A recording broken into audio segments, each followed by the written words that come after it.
camp, and this is your moment of clarity. I was eating lunch with a friend, and he said to me, Lee, being unethical is bad for business, so the large corporations aren't gonna do it.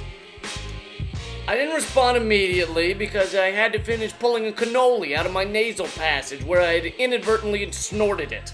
Being unethical is bad for business? Apparently my friend was Amish and had never heard of Exxon, Shell, Halliburton, Nike, Adidas, Disney, Boeing, Fidelity, JP Morgan Chase, Pfizer, Bank of America, Nestle, Walmart, Blue Cross, Blue Shield, and let's see, has BP done anything wrong? I consider collecting and hiding oil-covered dolphin carcasses by the cover of night a mitzvah. So no, I don't think BP has done anything wrong. But the others are some of the most unethical corporations in the world and the most successful. Coca-Cola has had union organizers murdered in South America, but in their defense, the union organizers were demanding 2 bathroom breaks a day, which, let's face it, little high maintenance.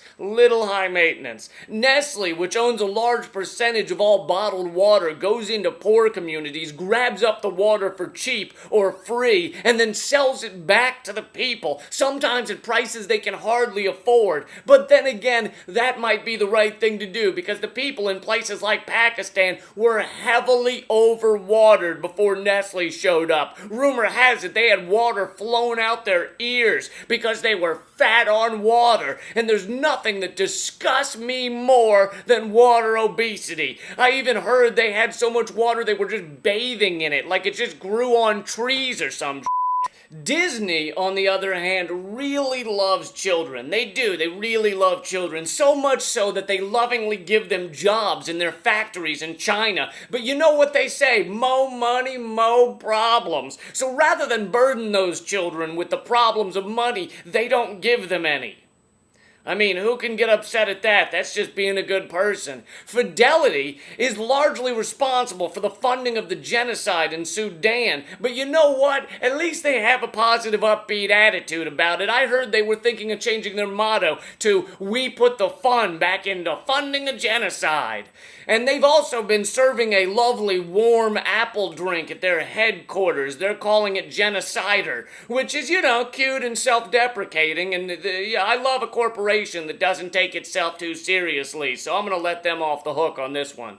Another example, the drug manufacturer Forest Labs was marketing the antidepressant Celexa to children when it wasn't even approved for children. But life's tough for 7-year-olds these days. Sometimes you ask for Pikachu for your birthday and you get Mikachu. And sure, you contemplate taking a rusty razor blade to your wrists. Who wouldn't, Who wouldn't? But luckily there are strong chemicals designed to alter your core emotions and mental activity, and Forest Labs is there to give you those pills when you're just a toddler. Sure, they might not be safe and they might not be fully tested, but fully tested is for pussies and safe is for alright? Real men get brain tumors by age 17, and when they get those brain tumors, it doesn't bother them because they're pumped full of so much Celexa to the point that their brain tumor sounds like a good time. Celexa turns brain tumor into brain humor.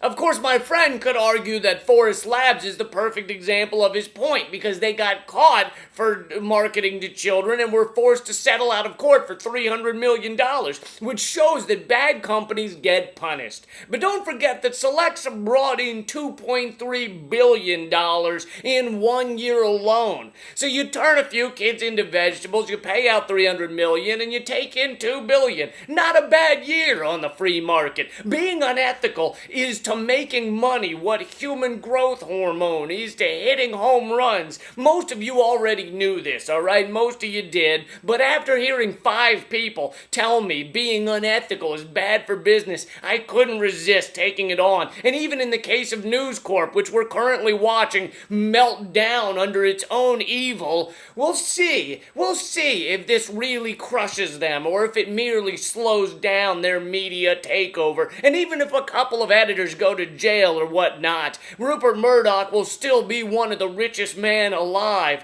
So tell him that being unethical is bad for business. I'm Lee Camp, and that's your Moment of Clarity. Get more at leecamp.net and help Moment of Clarity grow by passing it on to friends and leaving a comment. Thanks. We got no plans at all. Evil man's always transcending. Follow like sheep, swallow everything. Always simpletons or pretending. We got no plans at all.